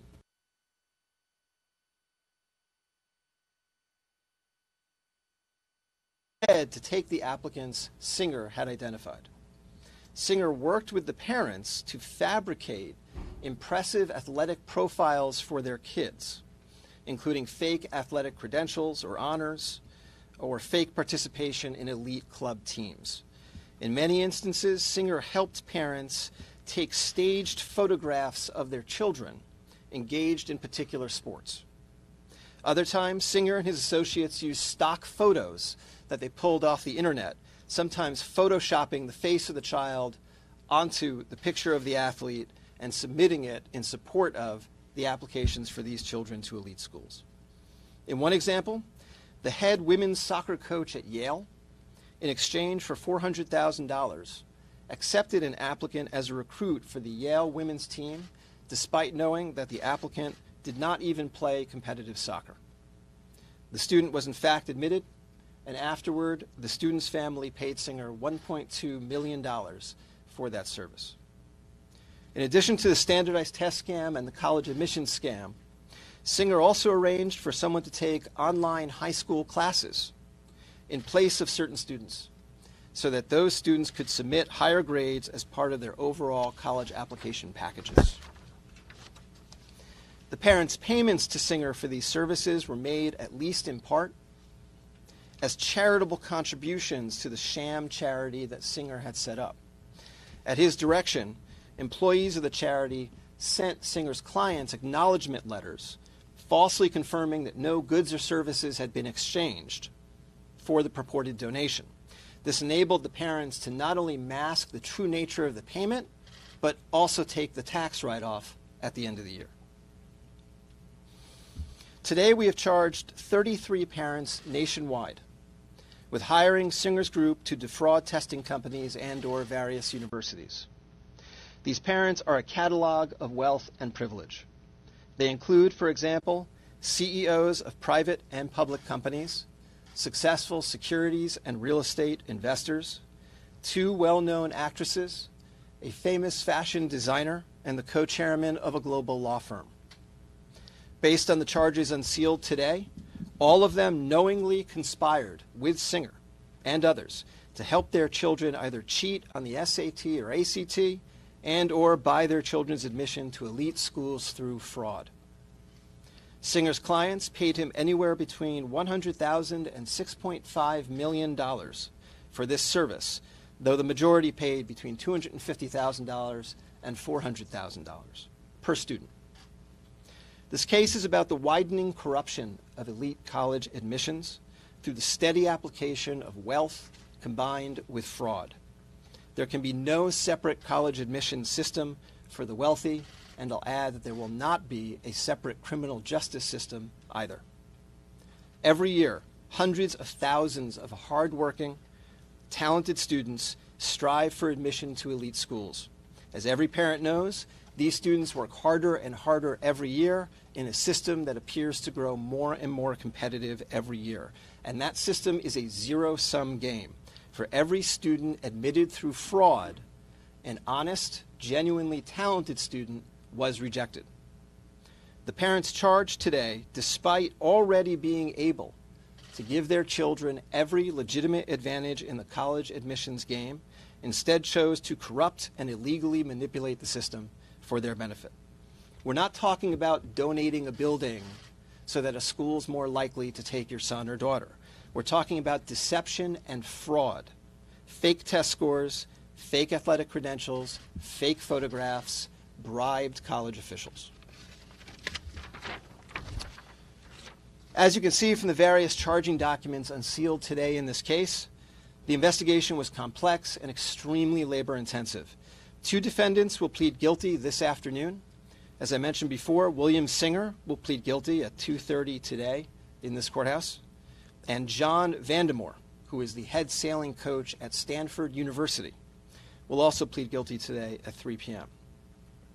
I want to thank the 4 prosecutors in my office who were assigned to this investigation for their extraordinary work on this case. The lead prosecutor on this matter, Eric Rosen, is up here with me today.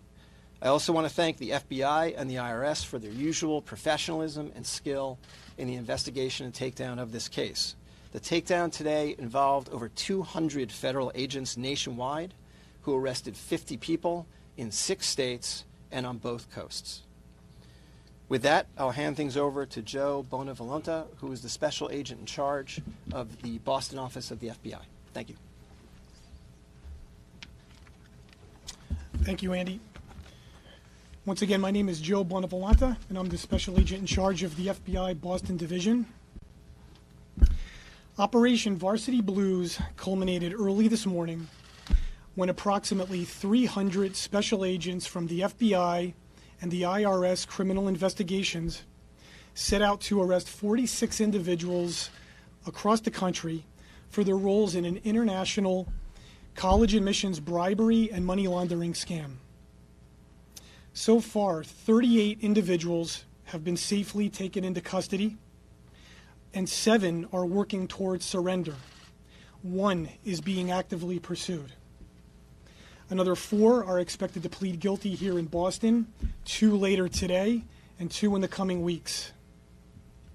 We believe all of them, parents, coaches, and facilitators, lied, cheated, and covered up their crimes at the expense of hardworking students and taxpayers everywhere. Our investigation began last May after we uncovered evidence of a large-scale, elaborate fraud while working an unrelated undercover operation. Following 10 months of intense investigative efforts using a variety of sophisticated techniques, the FBI uncovered what we believe is a rigged system, robbing students all over the country of their right at a fair shot to getting into some of the most elite universities in this country, such as Yale, Stanford, and Georgetown. We believe everyone charged here today had a role in fostering a culture of corruption and greed that created an uneven playing field for students trying to get into these schools the right way through hard work, good grades, and community service. Unfortunately, what many students didn't know was that the odds had already been stacked against them by corrupt practices, including but not limited to bribery, falsification of athletic profiles, and near perfect SAT and ACT scores that were fraudulently obtained on behalf of other students, when in reality they were far from perfect. Make no mistake, this is not a case where parents were acting in the best interests of their children. This is a case where they flaunted their wealth, sparing no expense, to cheat the system so they could set their children up for success with the best education money could buy, literally. Some spent anywhere from $200,000 to $6.5 million for guaranteed admission. Their actions were, without a doubt, insidious, selfish, and shameful. And the real victims in this case are the hardworking students who did everything they could to set themselves up for success in the college admissions process, but ended up being shut out because far less qualified students and their families simply bought their way in. What's also cause for concern is how this was even allowed to happen in the first place. Evidence we've obtained shows that trusted coaches and administrators manipulated the systems their universities had in place to accommodate students with fake athletic credentials, some of whom did not even play the sports they were recruited to play. It's a sham that strikes at the core of the college admissions process at universities across the country. And the alleged mastermind behind it, Rick Singer, offered a variety of cheating options as part of a widespread conspiracy to enrich himself, while also facilitating cheating on SAT and ACT exams, recruiting applicants onto competitive athletic teams in exchange for bribes, and concealing the nature and source of those bribes. There's no telling what their school of thought was while carrying out this conspiracy, but today's arrests should be a warning to others. You can't pay to play, you can't lie and cheat to get ahead, because you will get caught. This was a complex and demanding investigation, and it was charged accordingly. The use of the RICO statute signals the magnitude of the criminal enterprise and the seriousness of the crimes. I would like to personally recognize the investigators and prosecutors who pursued this case. However, our work is not done. Our investigation continues, and we will continue to find and stop those who aren't playing by the rules, because as you can see in this case, the impact on everyday people is real, has consequences, and broad-ranging effect. My sincerest appreciation for the tremendous work done by the United States Attorney and his team, as well as my thanks to Special Agent in Charge Christina O'Connell and her folks at the IRS Criminal Investigation for their continued partnership and support. This was truly a team effort. Thank you.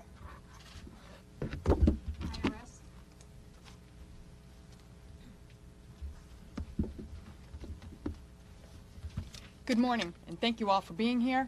I'd like to thank U.S. Attorney Andrew Lelling and FBI Special Agent in Charge Joseph Bonavolenta for the opportunity to address you here today.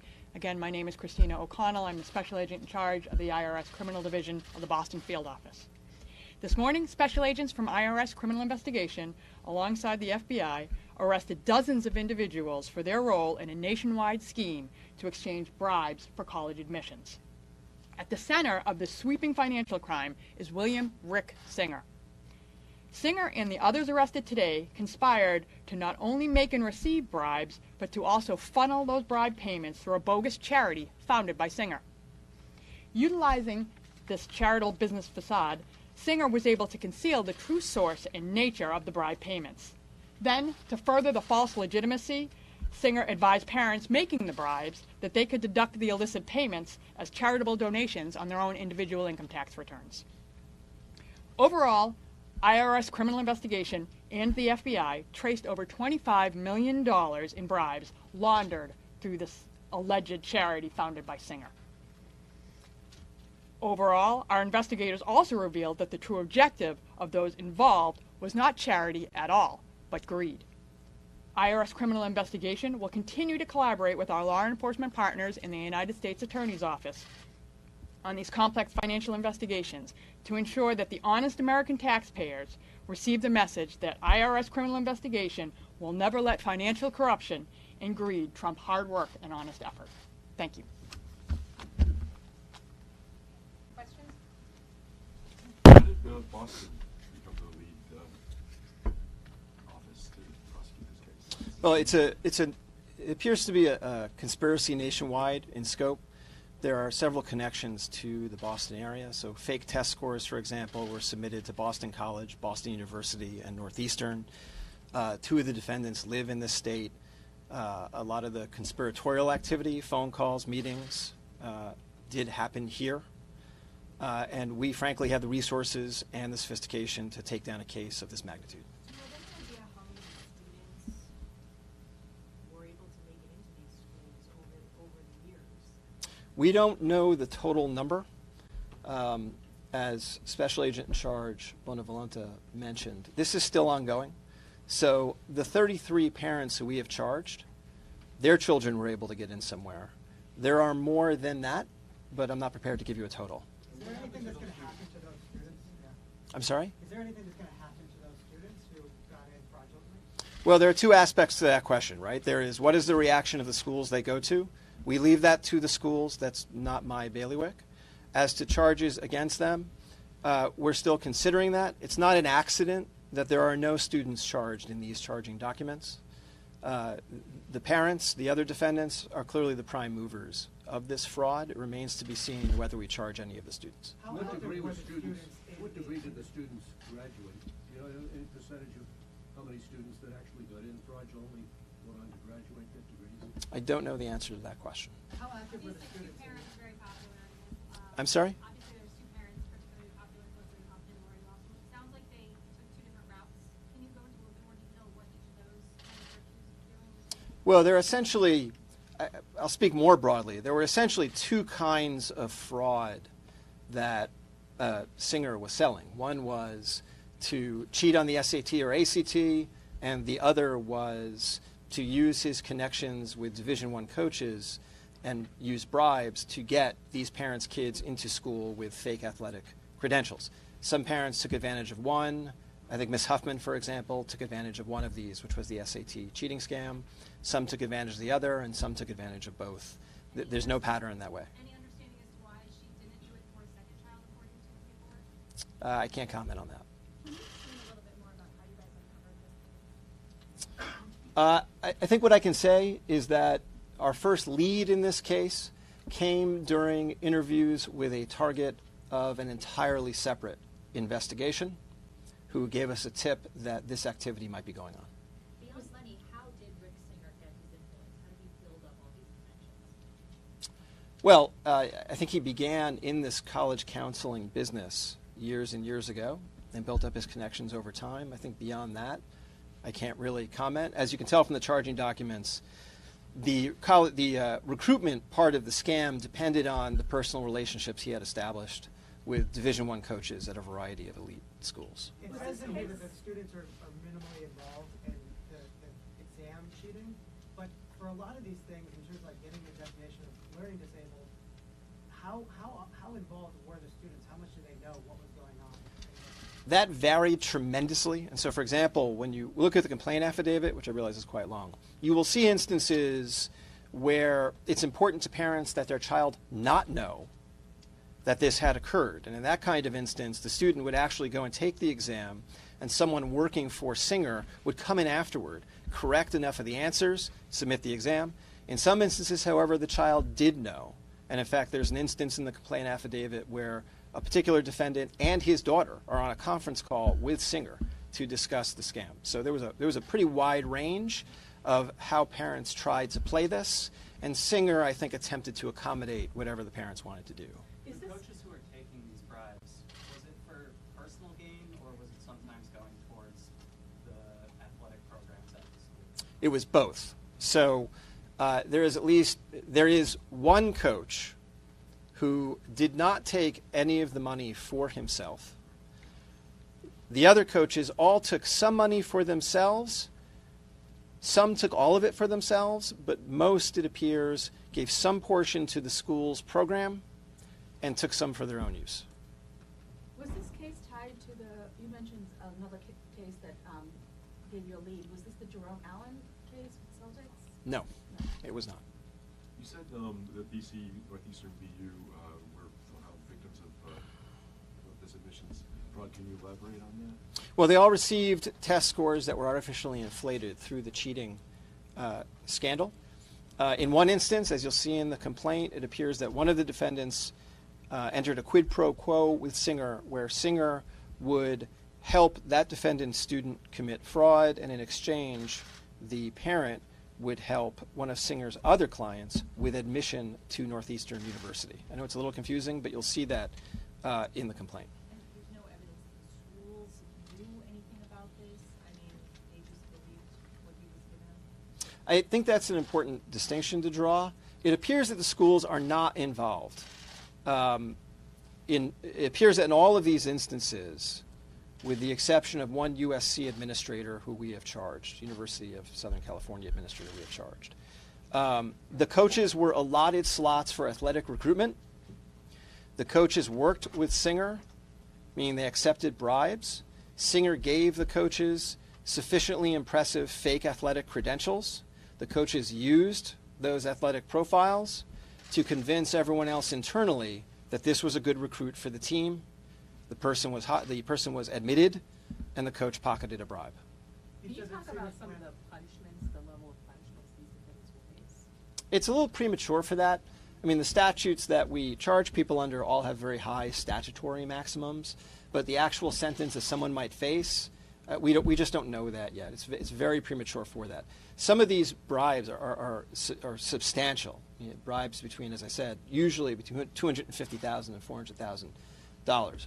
Actually, I should say donations to Singer from which he made these bribes of college coaches. So it's a little premature to say what ranges of sentencing they might be in. Targets become cooperating witnesses? Well, I mean, I think as you guys know, and as you can see in the complaint affidavit, we do occasionally flip targets and they wind up cooperating, but I can't comment on whether any of these people will. I will say that the investigation remains active. These are not the only parents involved. We suspect these probably aren't the only coaches involved. And so we will be moving ahead to look for additional targets. You said Did Singer ever work for any one of these colleges before? I'm sorry? Did Singer ever work for one of these major universities before? Meaning, was he an employee of any of these universities? Like as an administrator, did he ever get a start? Did he get a start that way, where he sort of got involved in this world like that? Sitting here now, I do not know the answer to that. I'm sorry. Any criminal history for him? I'm not going to comment on that. And you said that he's planning on pleading guilty today. What has been the conversation? What's led up to that? Obviously, he didn't just hear about these charges this morning. Can you shed any light on that? I can't shed a lot of light on that because most of that is confidential. I can state the obvious, which is that we identified Singer some time ago, and he has decided under a plea agreement to plead guilty to racketeering, among other charges. You knew that already, but that's really all I can tell you. About the sentencing tied to that plea agreement? Offhand, I don't remember what the provisions of the plea agreement will say about sentencing, but the plea agreement should ultimately be a public document, and you will be able to see that yourself. It will be docketed. You mentioned that it appears that the schools are not involved, with the exception of that one administrator. Are the schools under investigation versus the individuals there? Are they currently part of your ongoing investigation? Right now, the schools themselves are not targets of this investigation. As you can see from the charges we brought, the investigation was very broad. We've charged a lot of people throughout the investigation and our investigation of each of these targets. We have not seen the schools as co-conspirators with this activity. Thank you. How long has this investigation been underway since that first lead you got? I think it's been under investigation a little over a year. Am I right about that? A little over a year. Hello, everyone. Paul Ruppel here with Fox 29 News Now. We'll get you back to that news conference in a moment, but I want to let you know that Sky Fox is over the scene of a gas station. This is a gas pump explosion, we're told.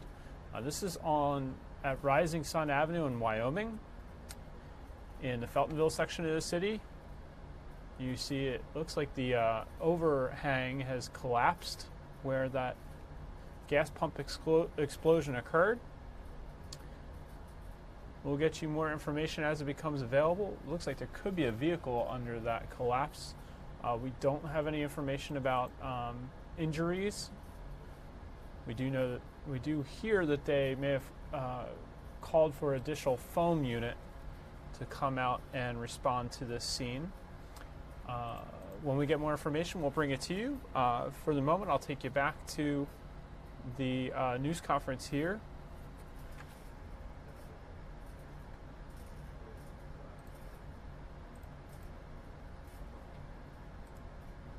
Again, this is actresses among at least 40 people indicted in a sweeping college admissions bribery scandal. Let's listen into the news conference again. One of the defendants is still being actively pursued. Can you go into any detail on that? One defendant is in Hawaii, and so it's a time difference. Question, there are rules governing at what times of day federal agents can make arrests, so you can't show up at 2 o'clock in the morning and arrest somebody. And so that's what accounts for that. Ellen Riddle, when he would take the exams, because I know sometimes he would change the answers, but is it like he was especially equipped to answer those questions correctly, or was he cheating and filling in the answers for all the exams? He was just a really smart guy. So if I understand your question correctly, he did not have inside information about the correct answers. He was just smart enough to get a near perfect score on demand or to calibrate the score.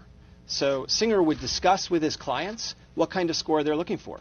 So if your daughter took the SAT on her own the first time and got a particular score, retaking the exam, if her score goes up too much, that would invite scrutiny.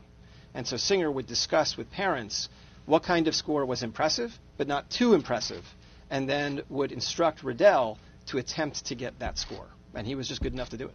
What did Riddell do? Did he have any I'm not sure how much of that is public, so I'm going to err on the side of not answering that.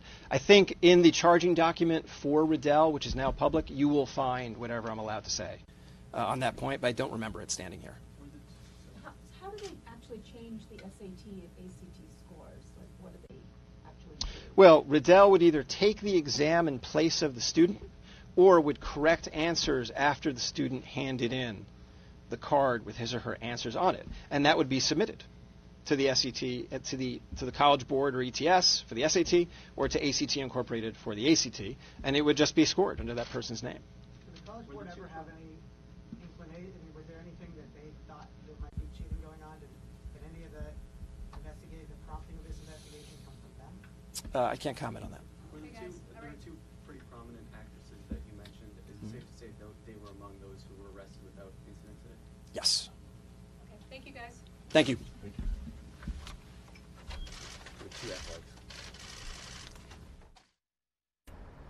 You've been watching a news conference from Boston where U.S. attorneys were discussing there. Actresses Felicity Huffman and Lori Loughlin are among at least 40 people indicted in a sweeping college admissions bribery scandal. Let's get you to this shot from Sky Fox.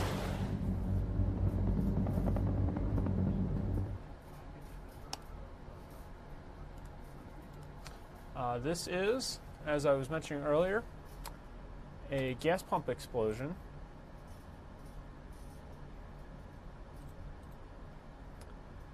In the Feltonville section of the city. Sky Fox flying over it right now. Looks like it's outside in front of a 7-Eleven. Is it Rising Sun in Wyoming, we're told? There was an active fire earlier. Fire crews requested additional foam to the scene to help deal with that. It certainly looks under control now. You see they've got a piece of construction equipment there to help move things around. It appears there may have been a overhang over the pumps that has come down.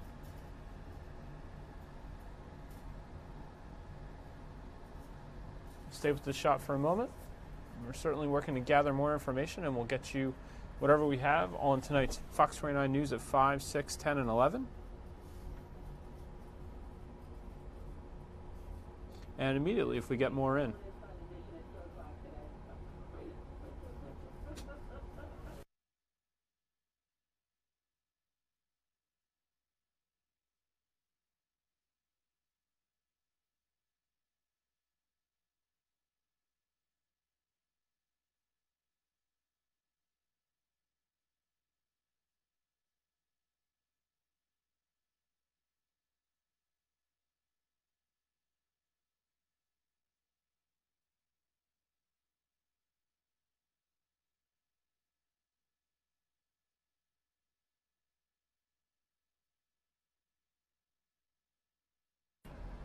Again, we don't have any initial word on whether there have been any injuries at this scene.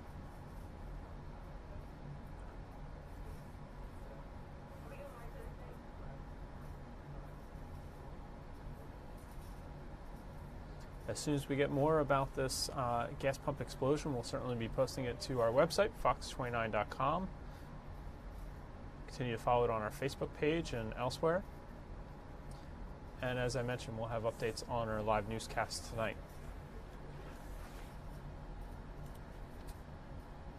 In the meantime, we're going to sign off for now. You're looking back at the Benjamin Franklin Parkway, the Philadelphia Museum of Art in the background. I want to thank you very much for joining us this morning on News Now. We're with you weekdays after Good Day Philadelphia at 10 a.m. Have a great rest of your day, and we'll see you back here tomorrow morning.